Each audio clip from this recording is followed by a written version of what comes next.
Yeah, hey, thanks for having me, Pete, and welcome everybody. It's very open, so if you got any questions, again, I'm out here at Edwards Air Force Base. I was on the computer. We have so much RF interference out here that I think it was distorting the Wi-Fi signal. So here I am on the phone. But I was just going to go through where I came from, and hopefully you guys can follow a similar path. I hang out a lot at Van Nuys Airport because I grew up in the San Fernando Valley. So I'm not sure if you guys are near that airport, but I'm out there maybe once a month flying. And I just flew a kid, I think 2 weeks ago, and he got a job at the local flight school washing airplanes. Again, meeting people is key. He was out there, and I took him flying around Los Angeles, and then I was just showing him around. He met the president of this flight school. Now he's washing airplanes, meeting people. So definitely, I would reinforce hanging out at the airport as a big plus if you want to be a pilot and get into aviation. Hey, Pete, you can still hear me, right? I'm not talking to myself? You're on a roll. Keep it going. Okay.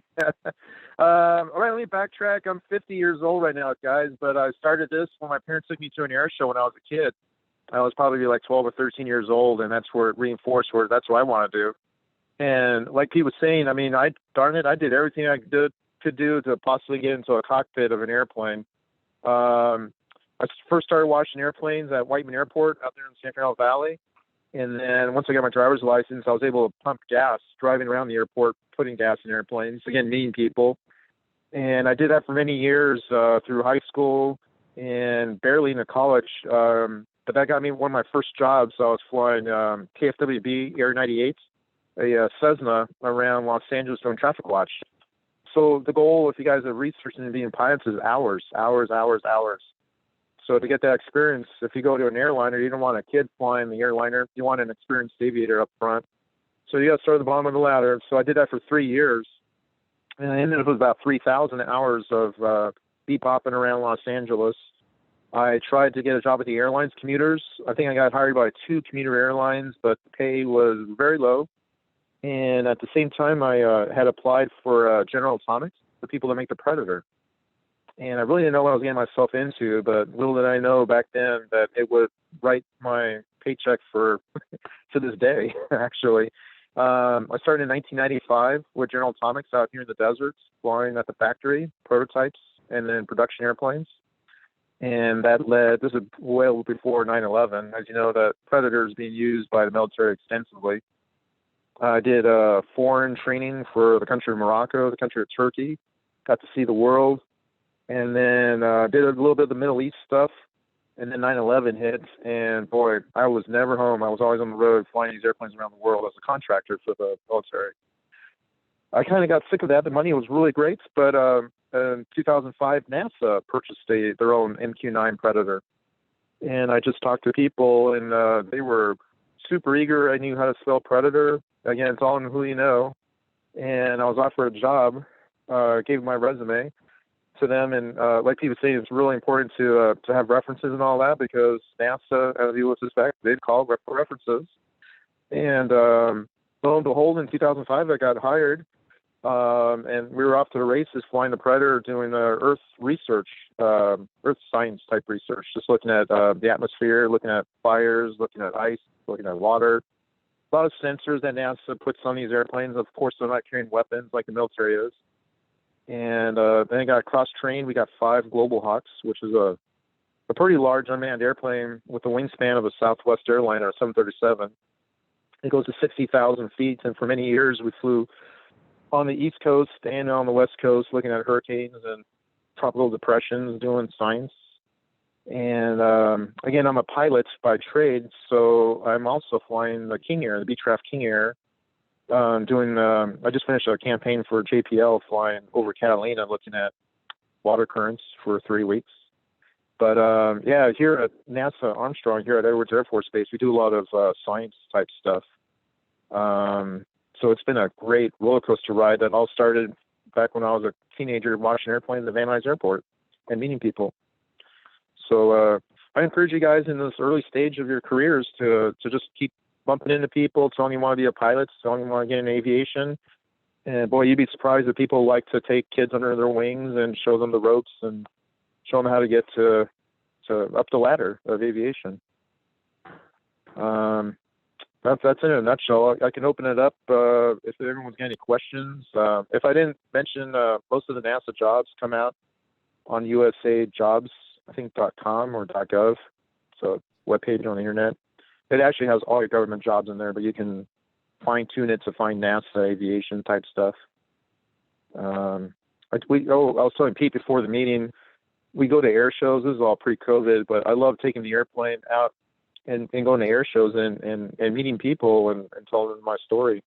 So it's pretty neat that you get to share this with other people. But if anyone's got any questions on NASA flying, fire away. Yeah, if you guys have any questions, unmute and ask, or send them in the chat and I'll ask. So I've got a question. If nobody asks, I always Sure. have a million questions. Your passion, is it just for flying, or do you have other passions within the industry? I like educating people. Everyone thinks of NASA. I kind of joke around. People think I'm an astronaut, and everyone forgets one of the A's in NASA is aeronautics. So I sent Pete a PowerPoint, but it's too big to show to you guys. But it's like I work at a college campus with everyone doing their science experiments, and it's really neat. See, I've got electric propulsion in another hangar. They're working on a supersonic demonstrator in another hangar. And other hangars working autonomous drone work for the Googles and the Amazons that are going to be out there. So it's so neat. I guess educating people on what NASA does is a highlight that I like to emphasize.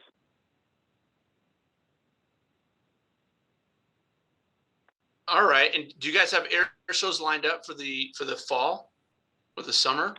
So that's one of my little collateral duties. The only thing we got going out here, again, I'm not sure if you guys are around Edwards, but usually Edwards Air Force Base has an air show. COVID kind of put a damper on that, but nearby Lancaster, Fox Field, is going to have their air show in October. We'll probably take one or two of our airplanes over there to show to the public. Not flying it, but we'll fly them in there, and we'll be standing by the airplane to talk to people. But we usually do about 20 air shows a year. I mean, it's not our business, but again, the promoting education what the NASA mission is. So it's hard to to probably go east of the Mississippi just because it takes a long time and all that. So we try to stay west of the Mississippi. I've gone to Texas. I've gone to Arizona a couple times, Wyoming, stuff like that for air shows. Okay, perfect. You talked about the importance of references. You talked about making connections, meeting people, and it sounds like that played a prevalent part of your life. I know it did for me. I think there was only one job in my life where I actually applied. The rest I received somehow. But when you're going back to your college days, and even to today, is there importance, or do you find importance in being involved outside of your job within the industry, whether it's being part of certain organizations or volunteering or anything like that?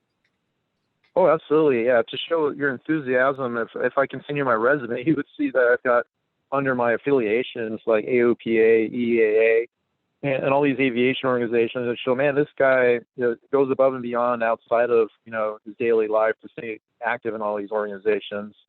So I think that builds the profile that a potential employer is looking at. Is like, man, this guy does everything airplane. That's awesome. And then one little tidbit for working at NASA, we don't work on classified stuff or anything like that, but we do get secret clearances. And to get a clearance with a job like this, they're going to ask you for, hey, can we talk to your friends? Can we talk to your neighbors? Can we talk to past employers? So you want to be of good moral character and expect phone calls. I've talked to people that go, hey, NASA called, and they want to know about you. So, yeah, it's very important to keep relationships outside of work because some of your friends could be references for a potential job. Does that help? Yeah, no, I talk about it all the time. Getting involved, whether you're in high school, college.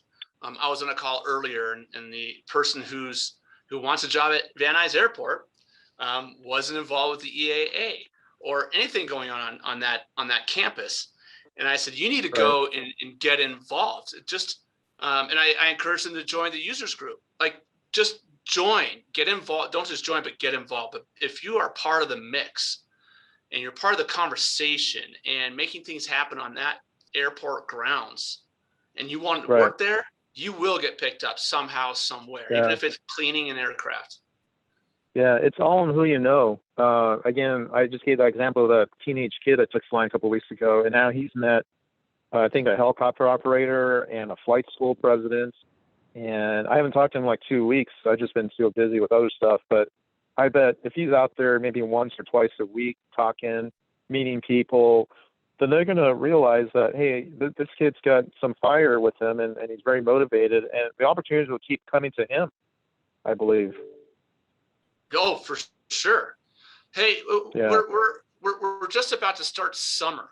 Do you have recommendations for what students, and these are mostly high school and college students, can be doing over the summer, in addition to whatever internship or job they have? Yeah, I think your group is aviation savvy. I would say now that you're done with school, keep working on maybe if your goal is to get your private pilot license. You don't have to sit in a ground school classroom environment. You can read the books on your own and get savvy on weather and theory and navigation and technology and stuff like that, and just stay ahead of the game. And then if you do get some extra funds, maybe a birthday's coming up and your parents give you $100, something like that, I would go to the airport and go, look, I got $100 and get a discovery flight, and just maybe take that first step to see if aviation, the training for aviation is what you're really interested in, and get that rolling as a good start during the summer before school starts up again. No, that's great advice. All right, here's another question, unless anybody else has a question. Looking back on your path, what would you change and how would you change it? Well, when I was probably a teenager, after I got the flying bug big time, I was like, man, well, I would do anything to be an Eastern Airlines pilot, or, an airline pilot. One of those big airlines, worked for Tiddlyway, worked for Pan Am. All these airlines are long gone. And my point is, you never know where life's going to take you.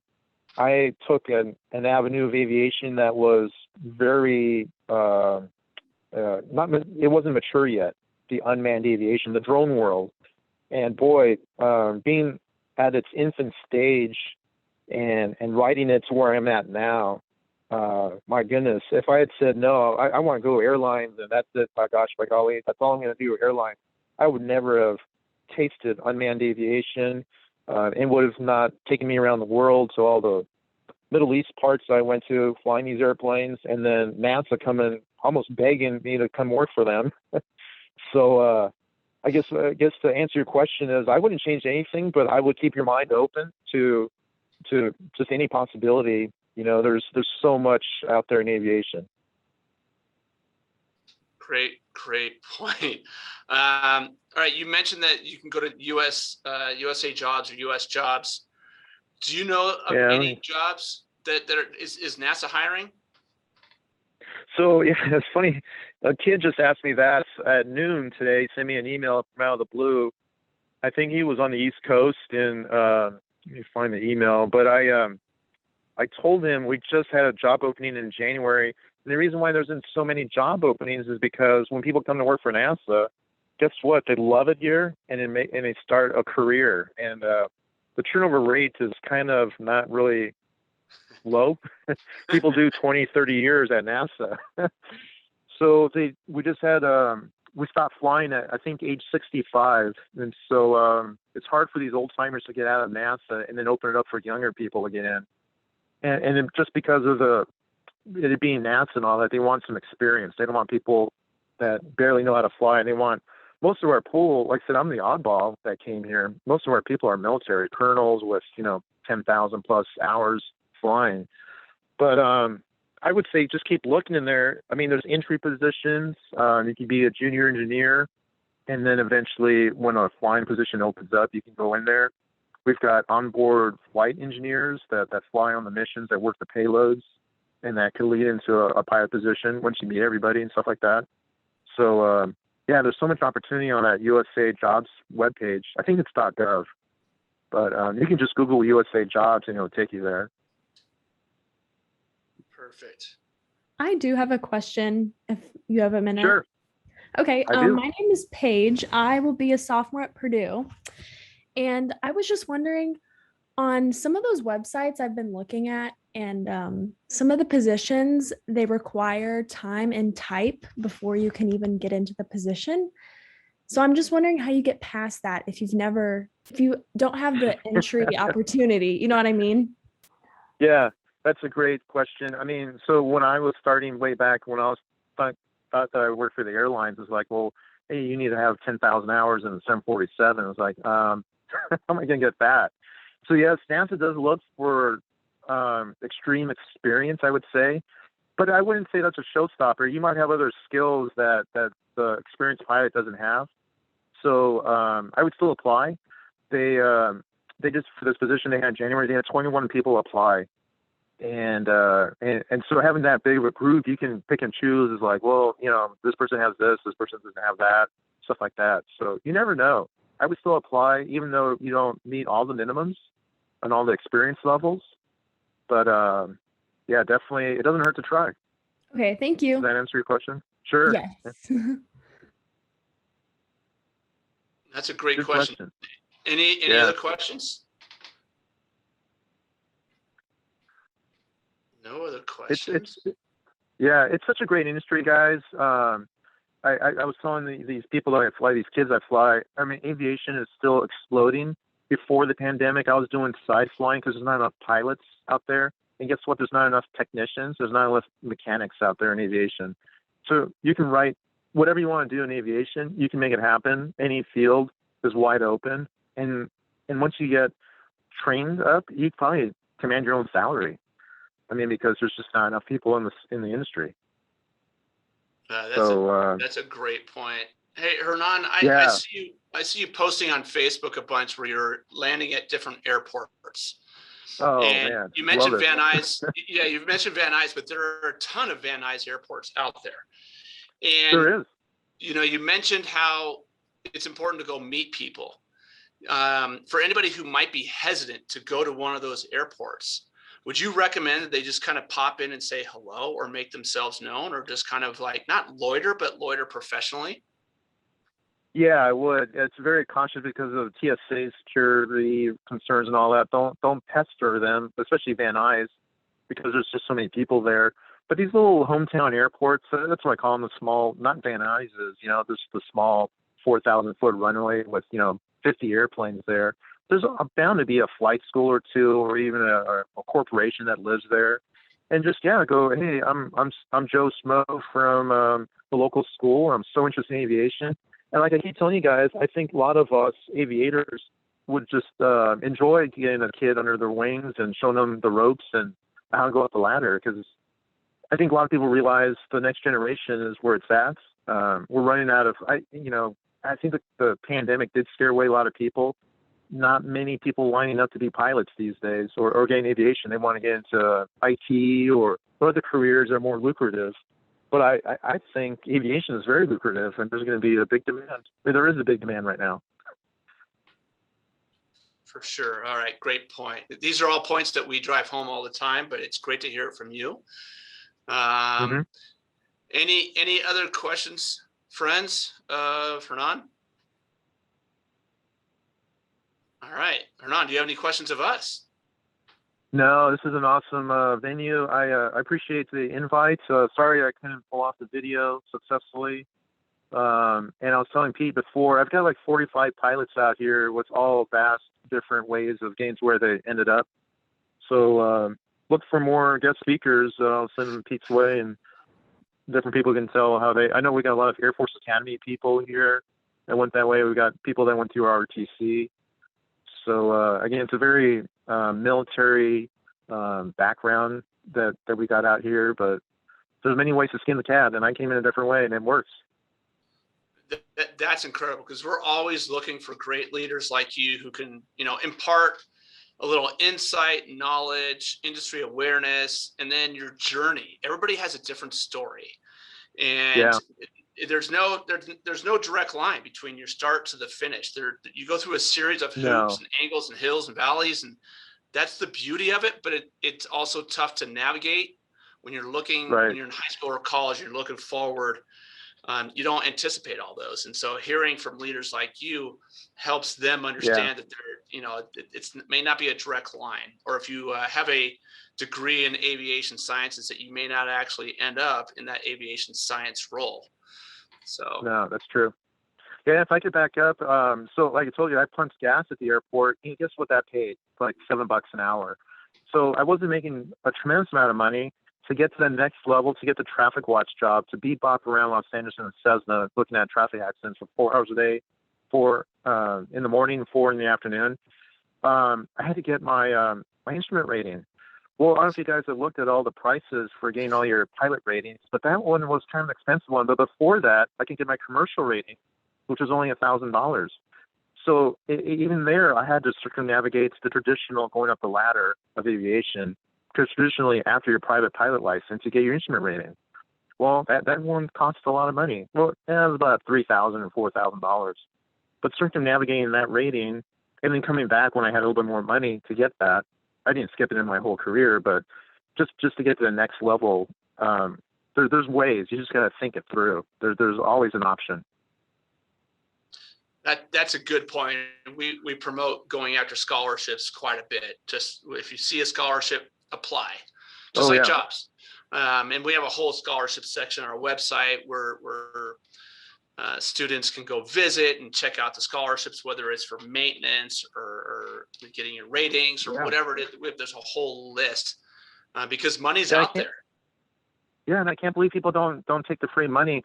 So these kids have been flying around. One of my neighbors, I don't know if you guys followed the news back in 2018, was Thunderbird number 4. He G-locked, which means he did a maneuver and he blacked out and he crashed and died.